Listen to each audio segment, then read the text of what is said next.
बिस्मिल्लाहिर्रहमानिर्रहीम। आज हम एक नई टॉपिक के ऊपर बात करेंगे जिसका नाम है पिजन, और इसके साथ साथ यानी पिजन के साथ साथ हम क्रियोल के बारे में भी बात करेंगे कि क्रियोल भी क्या चीज़ होती है। तो सबसे पहले हम जो है ना पिजन के बारे में बात करते हैं कि पिजन क्या होता है। तो when two or more persons not understanding their language and they start to make other language and borrow some words from one language and some from other language, so that is called pigeon।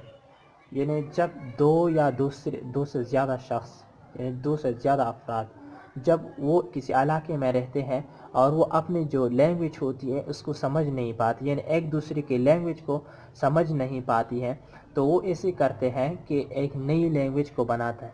तो उस नई language को बनाने के लिए वो कुछ अल्फाज एक लैंग्वेज से ले लेते हैं, सम वर्ड्स एक लैंग्वेज से लेते हैं, बारो करते हैं, और सम वर्ड्स जो है ना दूसरे लैंग्वेज से लेते हैं, और इससे जो है ना एक नई ज़ुबान जो है ना बनाती है, इससे एक नई ज़ुबान मुतारिफ करवाती है। तो इस ज़ुबान को क्या कहा जाता है? इसको पिजन कहा जाता है।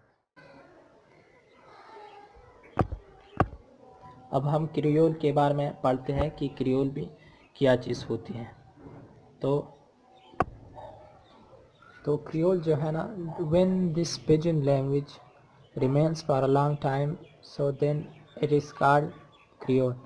जब वही जो पिजन लैंग्वेज होती है, जब ये एक लंबे अरसे तक रहे, यानी लंबे अरसे तक ये रहे और जनरेशन टू जनरेशन मुंतकिल हो जाए, तो इसे फिर क्या कहा जाता है? इसे फिर क्रियोल कहा जाता है। तो ये थी जो हमने आज पिजन के बारे में पढ़ा, और पिजन के साथ साथ क्रियोल के बारे में पढ़ा। अगर आपको अच्छी लगी हो तो आपसे आखिर में एक रिक्वेस्ट है कि आप प्लीज़ हमारे चैनल को सब्सक्राइब करें। हमारे चैनल का नाम है चाराग एजुकेशन। हमारे वीडियोस को लाइक करें, शेयर करें। तो बहुत शुक्रिया, थैंक यू।